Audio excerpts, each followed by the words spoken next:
everybody. Welcome to the Sally Allen podcast. Today, we have an amazing guest.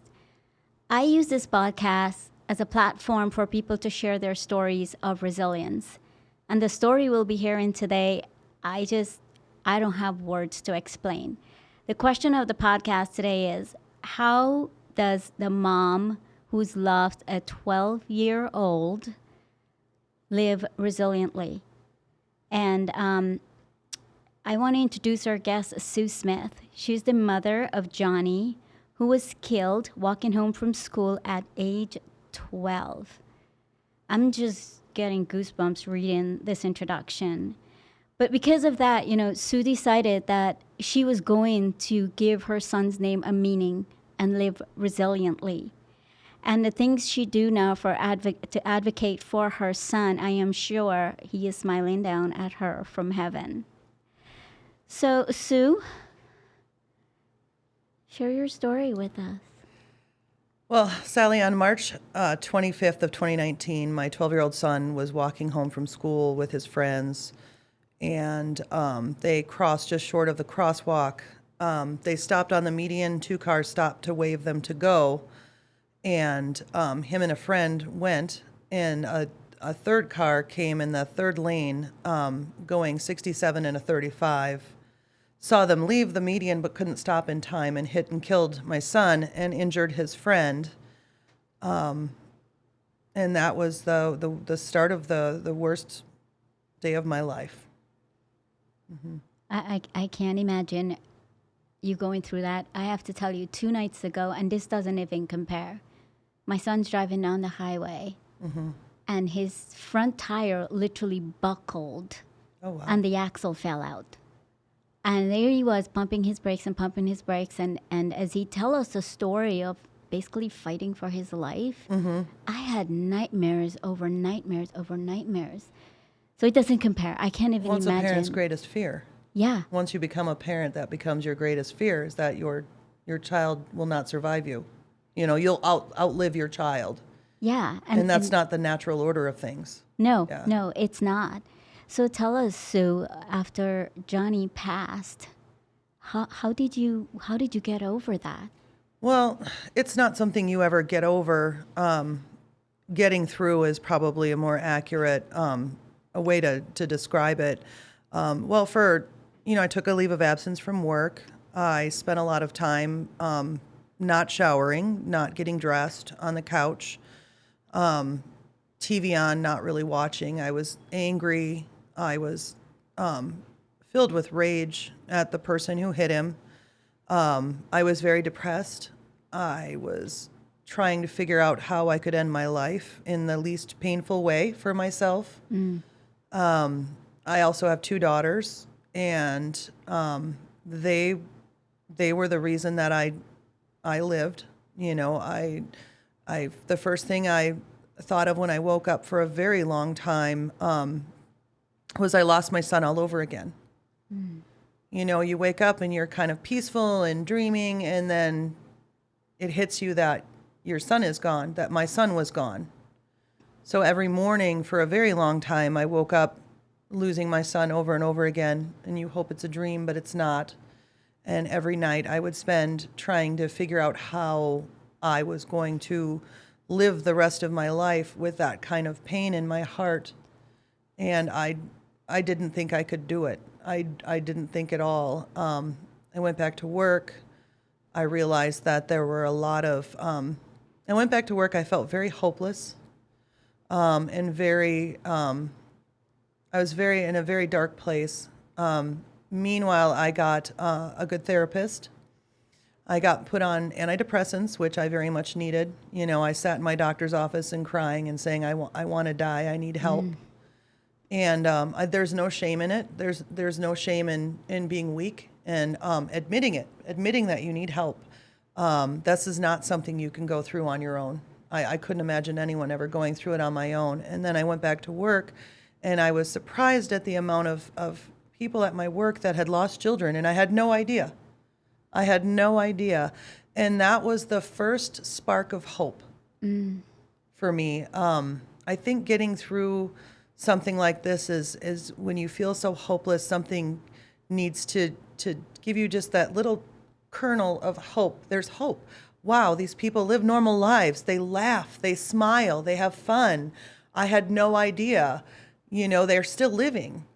And I didn't think that was supposed to happen. I felt guilty when I laughed. I felt good. I felt guilty if I forgot just for a moment. And I remember I was in with my therapist one day, and I was just going through with my anger at myself. Like I was more angry at myself. I felt like I'd failed Jonny as a mom. Like that was my job, to protect him. I had, you hear that phrase, you have one job. Yeah. And I failed. I didn't protect him. And I said, if I had just gone to get him that day, if I had just this, and she said, you can't get lost in the what ifs, because that will kill you. The what ifs, you can't, that's not what happened. And the what ifs will kill you. You can't be there every moment and every day of his life. And, he was old enough to walk to and from school. We lived right across the street. She said, you did everything right. But I still, there's a little part of me that is like, but maybe I still failed him. Yeah. But then I started to think, Jonny died and it can't be for nothing. Like it just can't, he can't just be gone. And that's it. Yeah. So I started to turn, and I'm a naturally happy, cheerful, positive person. So, just being depressed, being suicidal, hating and raging. I had so much rage inside of me. It was so hard on me because that's not who I am. And that certainly wasn't who Jonny was. And I started to say, I need to take this energy and place it somewhere else, but place it somewhere good. Yeah. So I reached out to some people that I knew, mostly in the metro, the police department. I said, I need to do something for this. Like, I need to do something with this. What can I do? And they put me in touch with an officer to do the speaking engagements for the Las Vegas Metropolitan Police Department's first Tuesday community nights. Well, I did speaking engagements for 2 of them. They wanted me to come to the rest of the command centers, which are many. And then COVID hit. And they stopped doing them in person. Yeah. And I don't know that they've quite gone back to that yet. So I'm expecting to go back to that, because that's great. That's just talking to other moms like me, grandmothers, fathers, grandfathers, brothers, sisters, and I tell Jonny's story. And every time I tell Jonny's story, it doesn't get easier, but it doesn't break me like it used to. Right. And then I also work with another program here that advocates pedestrian safety. So I've done a lot of work with them. I've done a lot of press conferences where I tell Jonny's story, and because this is the kind of thing you look at and like, oh, this happens on the news. This happens to somebody else. You don't want it to happen to somebody else. Right. But it does. This doesn't happen to me. This doesn't happen to anyone I know or love, but it does. Yeah. It does. An entire middle school lost a friend. The teachers, the students, his family, everyone. And then the man who hit him, he lost his life too, to a certain extent. Like, his life will never be the same.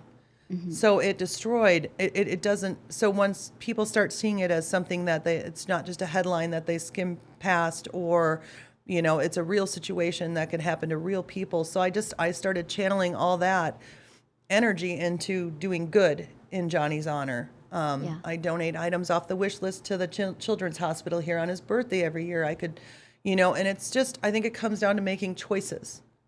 I could have chosen to just, let the fear and the anger and the bitterness control my life and change who I was. But instead I chose to take that and do some good with it. So for our listeners, if there's a mom out there who's listening and she has lost a child, how did you go from the switch? Like, I know you were seeing doctors and you wanted to end your life, and it was just, like I said, I can't imagine, but when did that shift occur in your head? And when did you know, like, I've got to take all this negative energy and turn it into something positive? How long did it take you, and how? It took me a few months. It took me about 5 months, 4 or 5 months. Part of it was I realized that nobody knew what to say around me anymore. My daughters were walking on eggshells. They were trying to not really be home, not really be around. And it was just the realization that this is not me. Right. This is not me. And I can't, like, I needed, I started thinking about Jonny and his memory and honoring his memory and how full of life he was. He was so full of life, and he was funny, and he would make everyone laugh. That was his thing. If you had a bad day, he would make you laugh, and he was so loving and kind. And I just, thought, well, I'm going to take that empty space in the world and try to fill it with something that is what he would have done. Yeah, tell us by more about helping him. people. And Tell us more about him. You were telling me, I don't want to miss this part about what he wanted to be when he grows up. Like, I'd love for our listeners to hear what a beautiful heart he had. When he was 10 years old, Jonny said he wanted to be an engineer, and he was good with math and science, so I was like, okay, I could see this happening. Yeah. And he said because he wanted to bring water to people that couldn't get water in countries that couldn't get water, and he said people can't make money at it, so they won't do it. Wow. He said, so I want to do it. I want to do that. And so, 10 years old, I was just shocked. Yeah. That he was even aware that there were places in the world that couldn't get water. Like, your knowledge is limited to what you're taught in the classroom and, the YouTube gamers videos that you watch. How do you even know that stuff? It's crazy. I know that they are told about stuff like that in school, but a 10-year-old boy doesn't, that's an assignment, and then they're moving on. But I was just struck by the pure heart he had. Thank you for sharing that. Yeah. I didn't want people to not hear that. Yeah. It's so beautiful, like his heart. And talking about his heart and all the stuff that you are doing in Jonny's name now to honor him. Mm-hmm. Tell us how you navigate through the person who took Jonny's life. Well, I had an opportunity. Well, I created the opportunity to meet him before, he was obviously charged with a crime. Mm-hmm. He was charged with felony involuntary manslaughter because he committed a crime by speeding, and the speed he was going rose it to the felony level.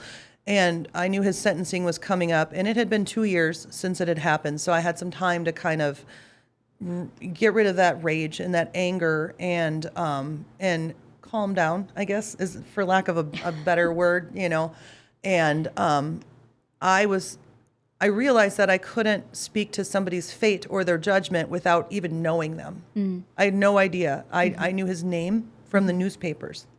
That's it. That's all I knew. I knew he was only 21 when he hit my son. Mm-hmm. I knew he was not drinking. I knew he was not on his cell phone. He wasn't under the influence of anything. And so I reached out to the district attorney that was prosecuting the case, and I said, I want to meet him before I speak. And I explained to her why. And she had never heard of anything like that before. And she reached out to the defense attorney, and he never heard of anything like that before. But oddly, they all agreed. They thought it was a good idea. He didn't benefit in any way. And I give him so much credit for being courageous enough to meet me. And I knew I wasn't going to. I said, the only rule I have is I don't want to talk about that day. Right. I don't want that picture in my head. I don't want that, And meeting him, I found him to be just as kind and sweet as my son was. Mm. And he started crying, and he was so remorseful, and I felt my heart broke for him. I walked in there, my heart was already broken from losing my son. Right. And then I saw this poor young man who just made a mistake. And it sounds so simple, but he did. He made a mistake. We all made little mistakes. I guess it wasn't little, but we all make mistakes that, had it turned out one way, could have ended in somebody's life. Right. Losing their life. And he had made a mistake. He was going too fast. He was trying to get from one job site to another. And unfortunately, it had tragic consequences. It cost my son his life. But he didn't intend to, he didn't get up, shower, say, I'm going to kill a little boy today, and then I'm going to go to work. His intent was never to harm he clearly was never somebody who would ever want to harm anybody. Yeah. And I held his hand, and I forgave him, and it was so easy to forgive him. I never thought, I think I told you earlier, I've never been one for forgiveness. I always thought it was for the forgivee, not the person giving the forgiveness. And I just sat there across this conference room table with him holding his hands, and it came so easily. And my heart just opened to him, and that helped me go even further, getting through losing my son. But yeah, my heart just still aches for that poor young man who just made a mistake. He shouldn't have to pay for it for the rest of his life, but he will. But how did, and I have to tell you, you have a heart of gold. Like, I have never met Sue Smith before, and I am so honored and blessed. Just in the past 2 hours, we've had some time together because I am so inspired by you and your story. Thank you. And, but by you going to see him, did that, and did that have an impact on his sentence? Yes, it did. Because I was able to talk to him and meet him and everything, I was able to, I told the judge that he's just as, I told the judge how sweet and kind my son was. And then I flipped it and said, he's just as sweet and kind. And he made a mistake, and I knew that prison would destroy that heart that this young man had. And I asked the judge to not give him any jail time. And I know that my speaking was the most impactful of that day because I'm his mom. Yeah. And it made a huge difference because the sentence for his crime was 2 to 6 years in prison, not county jail, but prison. Yeah. Wow. And he didn't have to spend that much time. No, after. he only they sentenced him. They had to make an example because a child lost his life, but he got 6 months in the county jail instead of prison, which I was sad about. I didn't think he should spend any time in jail. He's in a prison of his own making. Yeah. I didn't think he needed to spend any time in jail. But the judge felt that way, so. Yeah. You did a couple more things for him, Sue. What else did you do about work and all of that? Oh, I did ask the judge to make sure that he got work release because he finally found a job. He had lost his job when he hit Jonny. He was all over the newspapers. His mugshot was in the newspapers. His friends left him. He had lost his job, and I asked that he please be given work release so that he wouldn't lose the job. It was a job with great potential for him in a future, and I knew that with a felony, he was not going to have potential for good jobs. Yeah. So the judge unfortunately couldn't do anything about that, but the defense attorney had me on board when he went to ask for him to get work release. And then one of the conditions of his sentencing was once he completes everything successfully, they needed my permission for this too. Once he completes everything successfully, his felony would be reduced to a misdemeanor so that he won't have to have a felony on his record for the rest of his life. And I agreed to that as well. Wow. Amazing. The big question of the day is, where did you get the strength to do that? Just meeting him. I knew that, and I told him when I forgave him, I said, Jonny forgave you the moment you hit him. That's just the kind of person he was. That's probably where I would get the strength is how would Jonny feel about this? How would Jonny wouldn't want the man to lose his life. Jonny was good and kind and wanted the best for everyone. I lend my strength from Jonny. I love that your son's beautiful heart and his legacy lives on through you. Through you. Yeah. Wow. That's very beautiful. Thank you. So what are some of the other things you're doing to bring awareness to what happened to your son? I know, if I remember correctly, there wasn't a pedestrian crossing where the kids were. Yeah, crossing where the road. there was no crosswalk or light there. It was a long stretch in between lights and crosswalks. Yeah. So I did make sure that the county commissioner that lives in my area, he came to the candlelight vigil for my son and said, what do you need from me? And I said, get a crosswalk there, get a light. And he said he promised me he would do it. And gave me a cell phone number. Oh, no. Which was, he probably regretted that because I kept giving him semi-monthly reminders to get that light and that crosswalk up, but it's up now. There's a light and a crosswalk now that kids can travel to and from the school safely. That's a big deal. Yeah, it makes a huge difference. It slows that traffic down that could get a good speed going in between the two lights. I'm sure the drivers aren't as happy about it, but but it's very much used by the students that walk across that street. Yeah, and I know you have 2 daughters. I do. How did you help them navigate through this? Like for our listeners who are listening and have had a loss, like what would you say to them, like to help their other children get through something like this?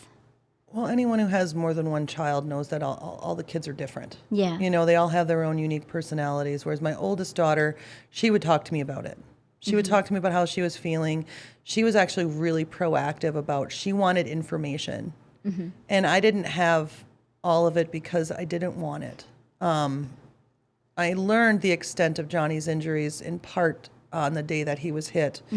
And I didn't want to know anymore. I didn't want that picture of my poor little boy broken. And she wanted to know. She wanted to know the extent of the injuries. So she, you know, called the coroner, got like all of his injuries. I think the information helped her somehow. And then my other daughter, she was the one who was home when Jonny got hit. She ran to the scene, saw them trying to save his life on the ambulance, trying to work on him. And she's my closed one. She's not as open. She still struggles with it. She got married. She moved away. She had moved to her dad's for a short time in another state. And her reasoning was because she had to drive by Jonny's memorial every day to go to work, and that was too hard. And that her bedroom is across the hall from his. And she said there were just reminders that he was dead. And so that's hard for me because I want to help her. I want to take that away from her. I wish I had been home and not her. Right. It's another what if in the mountain of what ifs. And I've tried to help her, and I don't know that I've been successful. I know her husband helps her a lot. But with her, I'm never quite sure where she's at. I think she's doing better. Moving away probably was a good thing for her because now when I see her, we'll Zoom or video chat, FaceTime and stuff, and she looks happier than she has in years since Jonny died. And so I can tell, I think she's finding her healing within herself. I had to sit her down and say, you know, no matter where you go, your brother will still be gone. You have to deal with that. Yeah. Like you have to find a way to live with it, which is what I did. I had to find a way to live with the loss of my son. And, you know, what works for me might not work for her. Right. So she accepted that, and I think that helped her a lot, knowing that it was still going to be there. I'm just going to follow you no matter where you go. Yeah. You know, she's the one that worries me, though. Yeah. You know, because she won't talk. She's not open. You know, so that's tough. Yeah, that's a tough thing. But she was wise enough to know that she needed to physically remove herself. Oh, yeah. She's my old soul. She's so wise. Yeah. Yeah. I always used to, when she was little, I'd say she's 12 years old going on 45, you know. But yeah, she was wise enough to know that it was too painful for her. So she had to find a way to, you know, and then I supported her. Whatever she needed to do. I didn't want her to go, but I understood she needed that. Yeah, and you know, that speaks to different people deal with grief differently. Oh, yeah. Some are okay to be right there where the incident happened or where the tragedy happened, while others have to physically just get up and go and remove themselves from everything. And that doesn't diminish the memory of the person you've lost, but it helps you with your healing. Yeah. I think that it's one of those things you have to deal with it whether you want to or not, or you have when it's right there. Yeah. But when you're removed, you can pull it out and deal with it when you need to. Yeah. You know? So what are some of the other things you're doing in regarding your son's legacy of providing water for the world? Well, I've got a little. I'm got too much on my plate right now to start it. But I work full time. I go to school full time. I advocate as much as I can. But once I'm done with school, I'm a little less than a year away from my degree. I'm going to start working on. I've got a little bit of seed money tucked aside. I'm going to start on a nonprofit in his honor. And try to drop some wells in places that can't get water in his name. I don't know how many I'll get done, but I'm going to do my best to get as many as possible so that his dream can be realized. Yeah, and once Yeah, even at least if to a you- certain extent, yeah. you know. I'm not going to be an engineer. I hate math. Listen, But I am going to try to drop some wells where, Good. you know, I watched somebody had sent me a video on somebody who was doing that, dropping wells. It was a large scale nonprofit dropping wells, and it said, you know, the cost is about 15,000 depending on where you're dropping the wells. And I'm like, okay, I want to raise enough money to drop some wells in his honor so that some people can get some clean water. yeah, It's yeah. the difference between life and death in That's some right. places. That's right. It is. It is. And you know, even if you drop one well, you've already fulfilled his desires Yes. of what he wanted. Yeah. I hope to do more than that, though. Yeah. Yeah. Yeah. Yeah. So, yeah, in his honor, I want to drop some wells. So, hopefully, there are wells with his name on it all over the world by the time I'm done. I love it. I love it. So Sue, when you started sharing, you said every day you get out of bed, it just becomes, you feel like it's a dream, and then it's reality. He's no longer here. Is that getting better, or are you still? How are you dealing with that? Well, it's odd. The day he died, I'm going to back up just a little bit. The day he died, I have bits and pieces of memories. You know what I mean? It was just such a horrific day. But I walked out of the hospital and they had trauma counselors there on hand. And one of them said, every day you're going to wake up and think of your son until the day comes that he's not the first thought of your day. I'm not saying you're going to forget about him or you're going to stop thinking about him, but there's going to come a day when that's not your first thought when you wake up. And she was right. She was right. Right. And it took a while to not feel bad about that. You know, I should think about my son, you know, but I think that the lines between what you should do and what actually happens and what you feel like you're supposed to do, I think that really it comes again down to choices, down to the choices that you make. I chose not to let this destroy me, and I chose to live on in his honor and try to do the good things that he wanted to do so that these good things would still be. And I choose to wake up, and I choose to wake up. Yeah. I choose to wake up every day. And yeah, time was the only thing that, time. Right. It's the old saying that time heals all wounds. And for you, a combination of time and you being intentional to say, like, Yeah. I'm going to honor his name. Yeah. That's basically what you Yeah. said. I want to honor his name. I absolutely love and admire that because Thank you. I can't imagine the strength it took to do that. I've always known I was a strong person because my mom was the OG strong person. Yeah. My dad was the funny. My mom was the strength, and she taught me how to be strong, even at times when I didn't want to be strong or didn't think that I needed to be strong. I thought maybe she was being too hard or too cold or whatever. And I lend, those lessons to the strength that I have, and several people have said, I don't know how you do it, and I said, you'd be surprised what you can do. Yeah. You'd be surprised. Because unless it happens or unless you're put in a position where you have to be so strong, it's all a theory. Right. But yeah, I'm surprised. Like, I'm surprised at myself, so I think once you're set in a certain set of circumstances that your choice is to either survive or not. Right.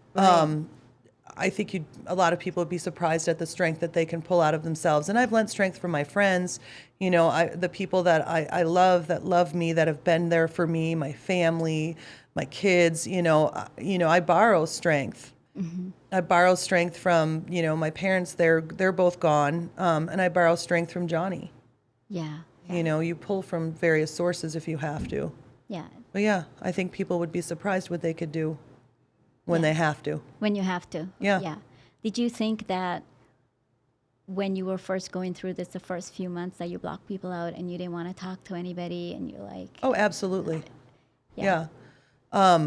People would send me messages and I would just say thank you. Mm-hmm. Nothing else. They would want to come over and I'd say, I'm not ready for that yet, but thank you. Mm-hmm. I didn't engage anyone in conversations. Mm-hmm. I didn't answer a lot of phone calls. Mm-hmm. I would just shoot a message, hey, I'm not up to talking. And people respected that. A few didn't, and still came over, which was probably good. Right, You know, right. it was good. It was a good thing. But yeah, I very much shut myself. I shut myself off from everyone, and I shut myself down. Yeah. Yeah. So what would you say, like, again, I'm thinking about our listeners to a mom going through this or a dad or anybody going through this, what advice you would give in terms of that? Like you need space and time for yourself to process. Yeah. But when do you say enough is enough? I need to get out of this and start listening to my friends and, start I letting don't people think help me. I don't think there's a timeline you could put on that. I think you'll know. And I know that sounds very like vague. And I think for me, I realized I was having anxiety. The weight of everyone's sympathy was too heavy. I couldn't go to the grocery store. I couldn't do this. I couldn't do that. And then I realized one day as I was sitting on the couch, I probably hadn't showered for over a week, hadn't really been eating anything at all, probably just enough to stay alive. And I realized that I didn't want this for the rest of my life. I looked around at my disgusting house and it just hit me. Yeah. Get in the shower, start doing stuff, let people help you. And that's why I started on a smaller scale. I let my friend bring over dinner. I let my friend come over and hold me while I cried. I think it came down to I needed to let people in. I'm a social person. I like people, and I just needed to. But I don't think you can say, oh well, 2 months or 3 months. I think if you pay attention to yourself, you know. Right. Right. And that sounds super vague, but there's no instruction manual for losing your child. Yeah. And they don't teach you that in school, along with math and English. They don't teach you, well, this is what you do when you're grieving. So people had given me grief books, and, they're more broad. They speak to every loss, but every loss is personal. Right. Right. So, yeah, I don't have any sage advice that, oh, in 2 months you need to, do this. You just listen to yourself and get up when you're ready. Right. Right. But let people help you. Yeah. That was the hardest one for me. I was very independent. I didn't need any help. I didn't like asking for help. But my best advice is let the people who love you help you. Yeah. Yeah. Let them. Yeah. Yeah. And I think that could go one of two ways, what you were saying, because you're a strong woman, right? You've gotten all this strength from your mother, and growing up, you're very strong. You have foundational. You're strong. Your foundation cannot be shaken. So it took. Oh yeah. Right. What I'm saying. But so it took you a minute there to say like, oh my gosh, I'm done. My house is disgusting. I need to shower. But then there are some people who stays longer in that, like you said. Because, oh yes. Yeah. Because in the beginning, they didn't have that resiliency and strength. So having something like this hit them, right? Like they're down for the count, right? Yeah. And to those people, you say like, don't stay down too long, right? Well, to those people, I'd say borrow your resiliency. Yes. Borrow from someone who's gone through something. Maybe they're a lot further along. They're able to help you. If you are somebody who struggles with that, who doesn't have, maybe you've not gone through something like that before, or nothing even close, or you weren't given that foundation, borrow it. Borrow it. You have friends, you have family, you have strangers that all would love to help you. They've been through it, they understand, and borrow it from somebody. Thank you for that. I heard you said you even borrow it from your son, which I love. Like, and that gives meaning to his name and carries it on. Yes. When you say that, I borrow it from my son, and I still am. Right? Oh, absolutely. So that's it's a lifelong. It's a lifelong thing. I'm always going to miss my son, but I'm always going to find ways to honor him in a positive way that helps the world, and helps me in the process.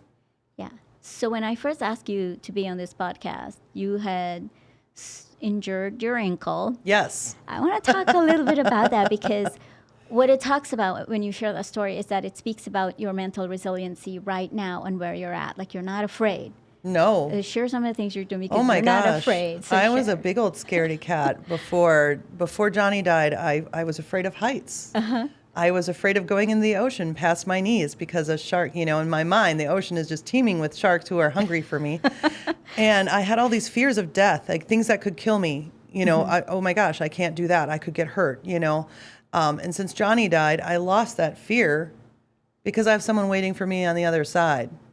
And I realized how many things I was missing out on. I love the ocean. I love ocean creatures. If I go travel anywhere, I'm at the zoo, I'm at the aquarium, I'm, checking out all these different species. And I love everything about the ocean. It's always fascinated me.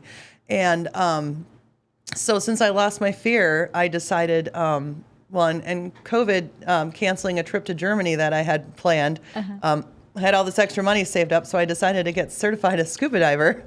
So since Johnny's died, I've done a lot of scuba diving in the ocean. I've seen a lot of sharks. It's not, for anyone who doesn't know, the ocean is not teeming with sharks waiting to eat you. You actually have to work pretty hard to see a shark. That's right. I've done a lot of ocean dives, and I've only seen like a small handful of nurse sharks, which are very harmless, so they don't even count, and one 14-foot hammerhead, which was so cool. So cool, but I never would have, and I've also zip-lined, over a great big valley in Kauai. And I think about, I'm like, Johnny's beside me. He's enjoying these experiences. Like, Mom's finally living. She's not scared anymore. And, I did. I was living my life cautiously. Right. And I'm not living it recklessly, but I'm a little bit maybe doing things that I never would have imagined possible because fear stopped me. And now I dive with sharks and go ziplining. Not jumping on an airplane anytime soon. That's somewhere in the distant future. The coolest thing about that is our stories are similar in that sense that for the longest time I lived in fear. Yeah. And when you read my book, you'll see that in my book. And I just learned how to swim about 3-4 years ago. Good for you. I'll get you scuba diving with me. I did. The first thing I did was went scuba diving. You did? Because it was like when you get over certain fears in your life, and your story is different and mine is different, but it was getting over this big fear in my life. Like, I feel like I can do anything. And I went ziplining also. Yeah. It's, when you have these fears removed, I was afraid to live. That's right. That's right. And it ties in with losing Johnny. I was afraid to live because I shouldn't be allowed because my son is gone and I need to be sad. And and that's, and then I realized, no, Johnny lived life like to the fullest. I mean, he wanted to do parkour. He did some crazy things like around the house. And he lived life to the fullest. And I was like, the only thing I can do is live life to the fullest. And what's great about scuba diving is you can't hear anything when you're down there. You can hear your inhale and your exhale through the regulator. Yeah. And as me with a busy life and most women, you have all this stuff going on in your head. And it calms your chaos. And I found diving to be very therapeutic in that way too, because you feel like you're flying. Yeah. And the chaos is quiet. Yeah. And you're focused on one thing, whatever you're looking at underwater, and your gauges, so you don't die and run out of air, go too deep. But it was very therapeutic to me, and I just realized that, I'm finally at 50 years old living my life to the fullest. And I know Johnny is right there next to me doing all these crazy things and doing all this traveling. And I broke my ankle on a scuba trip to Curacao, but not diving. I broke it hiking. But I'm doing things that I never would have thought possible because I was too afraid. And you have moved past that guilt now. Yes. Yeah. Good. For the most part, yeah. There's those little twinges, there's mom guilt, and which my mom put very, thoroughly into me too. But I know that I have no reason to feel guilty because Johnny's right there with me. And he's going, this is so cool, Mom. And like I told you before we went on air, when we saw that 14-foot hammerhead, we were down in Cozumel, Mexico, and I came up from that dive and got on the boat, and I could hear him as clear as a bell going, that was so cool, Mom. That was so cool. And I just went to the back of the boat and cried, because I heard him. I know it sounds crazy, but I know he's next to me when I'm doing these things, and we're having a good time together. I love that. I just love your story, how you walk us through from where you were down in the dumps to where you rise up slowly and slowly, and now you're in a place where you can actually talk about it, encourage other people, but not only that, take action and move forward with it, which is what I absolutely love. So what's the takeaway for our audience today? I think the takeaway for the audience today is it's quite simple. Bad things are going to happen sometimes. It's what you choose to do with it. And the biggest thing is to let people help you. Admit you need help and let people help you. There's no shame. It's not weak. It's strong, actually. It's strong to admit you need help. And, that's the key to resiliency is gather your tribe. Let them help you. And also, if you need to be left alone, make your needs clear. I need to be left alone for a little bit, but not too long. Make what you need. Your needs are important. And you need to make them clear, and you also need to lean on people, admit you need help. That's the biggest takeaway, because you can't go past it without somebody helping you. Otherwise, you're stuck in that place. Yeah. And to move forward in some way and to bounce back, you're going to need help. Lean on people. Yeah, and I heard you said that you also got professional help. Oh, absolutely. And I saw a medication therapist. when you couldn't do this on your own. Yes, exactly. I found a great therapist. I got put on antidepressants. I needed help. I could not do this on my own. That would have been a death sentence for me. I was not too proud to ask for help, and I got the help that I needed. And that's the biggest takeaway, is get the help, admit you need help, and let these people help you heal and become stronger. Yeah, you're right. Strength can be found anywhere. That's right. That's right. And you stay in weakness when you don't ask people for help. Exactly. Yes. Yeah. It takes strength to ask. It does. It takes the strength to admit that you cannot do this on your own. I think human beings want to do things on their own, and I can handle it. And especially women, we want to show that we're tough and we can do it. But sometimes you can't, and it's okay. Right. It's Right. okay. Right. Yeah. And tribe, I hear you say tribe. Yeah, gather your tribe. Gather your tribe and surround yourself with your tribe. Yep. Yeah. So, friends, it's never too late to start living resiliently. And my takeaway today is the what ifs. The what ifs can be very debilitating. When we go through something as tragic as what Sue have, the what ifs will come, and at some point we have to stop. Right, Sue? We can't. Yes. The what ifs is debilitating. It will just continue to steal our joy. Yep. Yeah. And keep you weak. And keep you awake. Yep. So I would say the moment you decide that you will stop with the what ifs, you'd start living resiliently. Stop with the what ifs. So we want to thank you so much for coming on the show. I knew this was going to be a tough one, but I knew it was going to be a powerful one today. And to not meet you, and to meet you for the first time, I feel like I've known you forever. I know. I feel like I've made a friend for life now.